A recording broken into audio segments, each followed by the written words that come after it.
बहुत ही, आप जितने लोग देख रहे हैं जिनके छोटे बच्चे हैं या जिनके बच्चे अल्लाह उनको देगा औलाद, एक बात मैं आपको एक चीज़ दिखाने लगा हूँ, वो ये चीज़ है जिसका नाम है मोबाइल फ़ोन।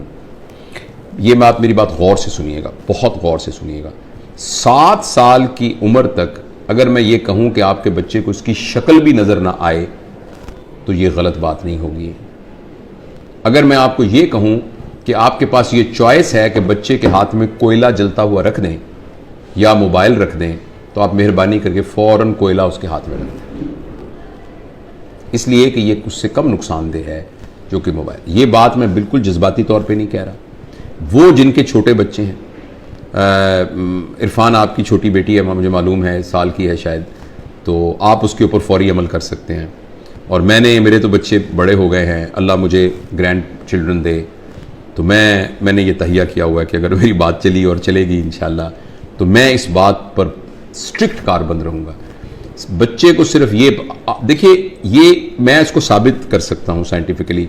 ये बात इतनी ज़रूरी है कि अगर हमने इस बात पर अमल ना किया तो हम अगले 10-15 सालों में एक ऐसी नस्ल यहाँ दुनिया में हो रही होगी जिनको सुइसाइडल टेंडेंसीज होंगी, जिनमें डिप्रेशन होगी, जिनके अंदर एंजाइटीज़ होगी, जो अपने रिलेशंस को नहीं संभाल सकेंगे, जिनको नफ्सियाती बीमारियां होंगी, जिनको जिनसी बिहेवियर की शदीद बीमारियां होंगी, और वो ड्रग एडिक्ट हो सकते हैं, और वो माशरे के लिए गैर मुफीद लोग हो सकते हैं। वो इसलिए कि ये जो मोबाइल फ़ोन है, जब आप इसको ऑन करते हैं तो आप ये एक इवेंट क्रिएट करता है जिसको हम कहते हैं माइक्रो इवेंट। और हर इवेंट जो प्लेजर क्रिएट करता है वो हमारे दिमाग में एक केमिकल पैदा करता है जिसे हम कहते हैं डोपामीन हमारे जिस्म में खुद पैदा होता है। एक अमाइनो एसिड है 5-हाइड्रोक्सी ट्रिप्टोफैन, उससे बनता है डोपामीन। और ये ज़रूरी है क्योंकि इसकी बुनियाद पर एक तहरीक पैदा होती है। जब आपको कुछ चीज़ अच्छी लगती है तो एक तहरीक पैदा होती है जिससे आप काम करते हैं। अल्लाह पाक ने आखिर किसी पर्पज़ के लिए बनाया है।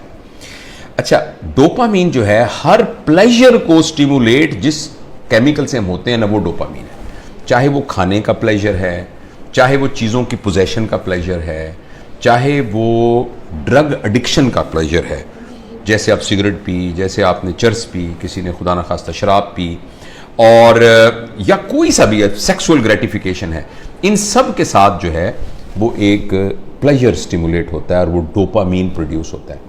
अगर आप एक शख्स के साथ, अपने बेटे के साथ 3-4 घंटे बैठ के खेलें और उसके साथ गेंद से खेलें, उसके साथ पहेलियां बुझवाएं, उसको अपने घुटनों पे बिठा के झूला झुलाएं, उसके साथ तितलियां पकड़ें, 3-4 घंटे में जितने इवेंट्स आप क्रिएट करते हैं वो इवेंट एक वीडियो गेम 2 मिनट में क्रिएट कर देती है।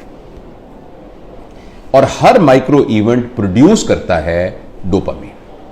अच्छा, लेकिन जब आप अपने बच्चे के साथ फिजिकल इवेंट कर रहे होते हैं तो एक्चुअली प्लेयर से ज्यादा एक और चीज डेवलप हो रही होती है जिसका नाम होता है हैप्पीनेस। और उसके लिए अल्लाह पाक ने एक और केमिकल रखा है जिसका नाम है ऑक्सीटोसिन। जब मां अपने बच्चे को गले लगाती है तो बच्चे के अंदर भी ऑक्सीटोसिन प्रोड्यूस होता है और मां के अंदर भी ऑक्सीटोसिन प्रोड्यूस होता है। और ये जो ऑक्सीटोसिन है ये हैप्पीनेस का केमिकल है। और मैं आपको एक बड़ी मजेदार बात बताता हूं, जिस वक्त मां बच्चे को जन्म दे रही होती है ना, उस वक्त उसकी बॉडी में ऑक्सीटोसिन की सबसे मैक्सिमम मिकदार होती है। यानी exact at the time of parturition, यानी जो बच्चे की पैदाइश का अमल है, उस अमल के दौरान एकदम ऑक्सीटोसिन सिक्रीट होता है, क्योंकि वो कंपैशन, सैक्रिफाइस, मोहब्बत की एक इंतहा है। तो अल्लाह पाक अनाउंस कर रहे हैं कि जब तुम दुनिया में आ रहे हो ना, तो तुम्हें हम पैदा ही मोहब्बत में, कुर्बानी में और कंपैशन में कर रहे हैं। यानी कि तुम्हें बना ही लीडर रहे हैं, तुम उस मोहब्बत की फिजा में बाहर आते हो। तो ये ऑक्सीटोसिन हम सब के अंदर पैदा होता है। फर्ज करें एक आपकी बेटी है, वो बेटी किसी और शहर में रहती है और वो 5 साल के बाद आपसे मिलने आ रही है, बड़ी बेटी है आपकी। आप मिलने, आपने देखा, आपने मोहब्बत से उसके साथ गले लगे, तो उसके अंदर भी ऑक्सीटोसिन प्रोड्यूस होगा, आपके अंदर भी ऑक्सीटोसिन प्रोड्यूस होगा। आप अपने दादा से मिले, दादा की गोद में बैठे, तो ऑक्सीटोसिन। अच्छा, अब ये जो फिजिकल इवेंट्स हैं ये ऑक्सीटोसिन प्रोड्यूस करते हैं, और ये वाले जो आर्टिफिशियल इवेंट्स हैं ये डोपामीन प्रोड्यूस करते हैं।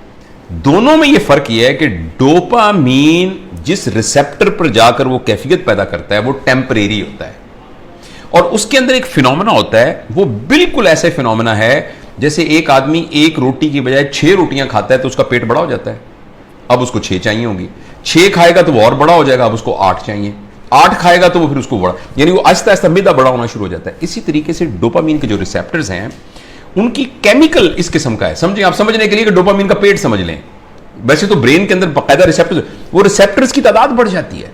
जब रिसेप्टर्स की तादाद बढ़ जाती है तो जितना डोपामीन प्रोड्यूस हो रहा होता है उससे गुजारा नहीं होता। इस कैफियत का नाम होता है एडिक्शन। जब हम सिगरेट के एडिक्ट होते हैं तब भी डोपामीन मांग रहा होता है हमारे रिसेप्टर्स, जो हिरमन वाले हैं वो भी डोपामीन मांग रहा होता है। और मैं आपको बहुत ही बुरी खबर देने जा रहा हूं, वो ये है कि शायद सिगरेट, शराब और हेरोइन से भी ज्यादा जो एडिक्शन छुड़वानी मुश्किल है वो ये स्क्रीन की एडिक्शन है। आपको ये सुनकर बहुत ज्यादा हैरानी होगी कि अगर आप 5 मिनट में 10 सिगरेट पिए ऐसे कश लगा के, एक सिगरेट खत्म हो तो दूसरी, दूसरी लगाएं तो तीसरी, तो उससे जितनी डोपामीन प्रोड्यूस होती है तकरीबन 2 या 3 मिनट की वीडियो गेम खेलने से एक बच्चे के दिमाग में उतनी ही डोपामीन प्रोड्यूस होती है।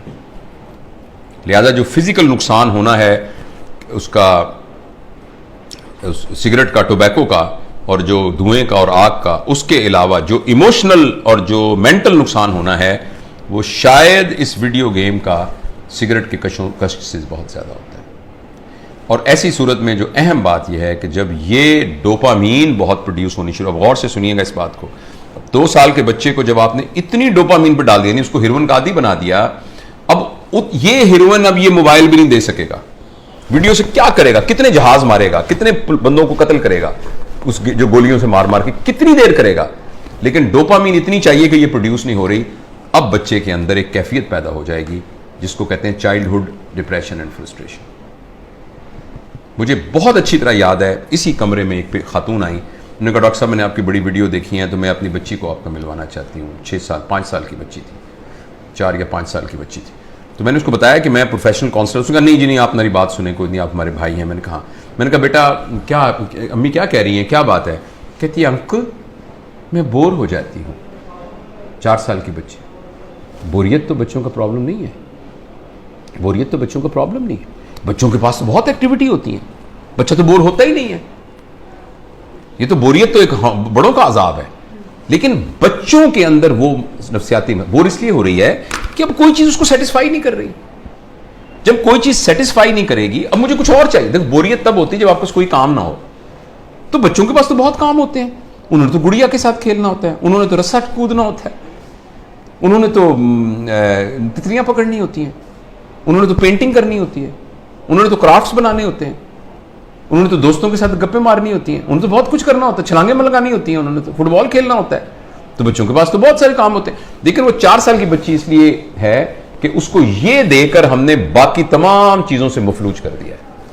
उस बच्ची के लिए गुड़िया खेलना, उस बच्ची के लिए अपने बच्चों के साथ बैठकर मट्टी के घर बनाना, वो उसके लिए कोई अट्रैक्टिव नहीं है। अब उसको इससे बड़ी कोई चीज चाहिए। और अगली खतरनाक बात क्या होगी कि जब बच्चा बोर हो जाएगा और बच्चे की डोपामीन पूरी नहीं होगी और माँ बाप को इतनी तरबियत नहीं है, तरबियत होती तो माँ बाप इस कैफियत तक आने ही क्यों देते।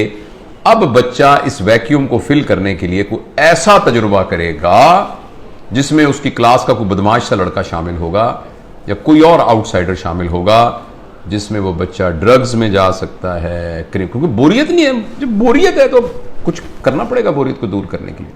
क्रिमिनल है, कोई चोरी करनी पड़ेगी, 1 व्हीलिंग मोटरसाइकिलिंग करनी पड़ेगी, कुछ ना कुछ गड़बड़ करनी पड़ेगी। तो लिहाजा जो सोशल साइंटिस्ट हैं वो इस बात पर मुत्तफिक हैं, लेकिन अनफॉर्चुनेटली हमारे माशरे में तमाम चीजें पैसे के गिर्द घूमती हैं। ये रिसर्च छप नहीं रही, ये रिसर्च उतनी ओपनली मार्केट में आ नहीं रही, इसलिए कि बिलियंस ऑफ डॉलर का बिजनेस है मोबाइल का। हर घर के अंदर जिस बंदे ने IBM इंटरनेशनल बिजनेस मशीन जो बनाई थी, तो इंटरनेशनल बिजनेस जिसमें उसने ये कहा था और कि ये जो मशीन है ना, ये सिर्फ दफ्तरों के लिए है, इसका आम लोगों से कोई ताल्लुक नहीं है और इतनी बस मेमोरी काफी है जो कि संभाल लेगी। तो किसी ने कहा कि नहीं, मैंने इस मशीन को हर मेज पर पहुंचाना है, इसलिए उसने इसका नाम रखा डेस्कटॉप। हर डेस्क पर पहुंचाना है। तो अगले ने कहा यह तुमने क्या कमाल किया, मैंने तो हर एक की गोद में पहुंचाना है, तो उसका नाम रखा लैपटॉप। फिर किसी ने कहा लैपटॉप नहीं, मैंने हर एक की हथेली में पहुंचाना है, तो उसने कहा ये पाम टॉप, ये पाम टॉप होगा। और इस पर इक्तफा नहीं है, अब एक ऐसी ऐनक बन रही है जो 1-2 साल में आ जाएगी, जिसमें आपकी आंखों पे चढ़ा दिया जाएगा। ये इसकी स्क्रीन आपकी आंखों में है, आपको कुछ और पकड़ने को यहां से आपको नजर आ रहा है। यानी दुनिया में रहते हुए आप दुनिया, वर्चुअल दुनिया को देखेंगे। क्या इंसानों के ऊपर अजाब आने वाला है, इंसानी वर्चूज पर क्या अजाब आने वाला है। तो इसलिए मेरे बहुत ही प्यारे बेटों बेटियों, अगर बच्चियां भी देख रही हैं और मेरे दोस्तों, मैं आपसे गुजारिश करना चाहता हूं, और मैं अपनी जिंदगी पर मैंने इसको कुछ दिनों से नाफिज किया हुआ। बताऊं कि मैंने क्या किया, मैं तो बड़ा हो गया हूं, पता नहीं जो नुकसान होता। मैंने तहैया किया हुआ है कि मैं सुबह उठकर इस मोबाइल को नहीं देखूंगा। मैं फजर की नमाज, थोड़ी सी एक्सरसाइज करने के बाद मैं जब 10 बजे अपने काम पर आता हूं, तो उस वक्त मैं इसको पहली दफा खोलता हूं, और खोल के मैं अपनी ईमेल वगैरह सब कुछ देख दूं के, या व्हाट्सएप जो भी कुछ करना है करके बंद करता हूं। फिर मैं ये कहता हूं कि मैं 4 घंटे के बाद दोबारा देखूंगा। अभी मैंने कुछ 4-4 के घंटे के वक्फे पर मैं ले गया हूं इसको, लेकिन मैं इंशाअल्लाह अज़ीज़ इसको और भी इसे जान छुड़ाने की कोशिश करूंगा। और अब मैं आपको यकीन दिलाता हूं, मैं बगैर किसी शर्माए ये बात बताता हूं, मुझे बड़ी तकलीफ हो रही है, बार बार मेरा हाथ ऐसे जाता है। आपसे भी गुजारिश है कि आप ये तजुर्बा करके देखें। एक दिन पूरा 24 घंटे, हफ्ता और इतवार, आने वाला इतवार और सोमवार कर लें, कल परसों 2 दिन आप इस मोबाइल को हाथ न लगाएं। और अगर आपको ये लगने लग जाए कि ऐसे लग रहा है जैसे मेरा छोटा भाई गुम हो गया या मेरा बच्चा गुम हो गया, और ये आपको कैफियत हो रही है और बेचैनी आ रही थी, इसका मतलब है कि हम मोबाइल से एडिक्ट हैं। और अगर मोबाइल से एडिक्ट है तो मेहरबानी करके, जिस तरह सिगरेट या हेरोइन से एडिक्शन या ड्रग से एडिक्शन से जान छुड़ानी होती है, इसी तरीके से इसको छुड़ाने के लिए कुछ कीजिए। ये तो खैर बड़ों के लिए है, मैं बच्चों के बारे में आपसे गुजारिश करना चाहता हूँ। अगली नस्ल तबाह हो जाएगी, तबाह हो जाएगी। ये मेरी बात लिख लीजिए किसी जगह पर। मैं बहुत ही दुख के साथ ये बात कर रहा हूं कि पता नहीं मुआशरे के बड़े लोगों को ये बात क्यों नहीं समझ में आ रही कि जिस तरीके से हम स्क्रीन से अपने 7 साल से कम उम्र बच्चों का नुकसान कर रहे हैं, अगले 20 साल के बाद आपको मुआशरे में डिप्रेस्ड लोग नजर आएंगे, एंक्शस लोग नजर आएंगे, खुद पसंद लोग नजर आएंगे, जिनको अपनी जात के अलावा किसी जात की कोई फिक्र ना होगी। ये इतनी खतरनाक चीज है, इस कदर ज्यादा खतरनाक है 7 साल की उम्र से पहले पहले बच्चों को स्क्रीन देना। उसके बाद जरूरियात हैं, मसलन इंफॉर्मेशन के लिए ऑब्वियसली इसकी जरूरत है। ये आप में से बहुत से लोग मोबाइल से ये हमारी बात गुफ्तगू को सुन रहे हैं, मोबाइल से रिकॉर्ड हो रही है, इंफॉर्मेशन के लिए ठीक है, इसीलिए यानी कम्युनिकेशन के लिए ये ठीक है। इस रास्ते के जरिए से आप कम्युनिकेशन से बहुत तरक्की कर सकते हैं, इंफॉर्मेशन हासिल कर सकते हैं। लेकिन एंटरटेनमेंट के लिए और इंफॉर्मेशन और कम्युनिकेशन के अलावा किसी और पर्पस के लिए स्क्रीन को इस्तेमाल करना बहुत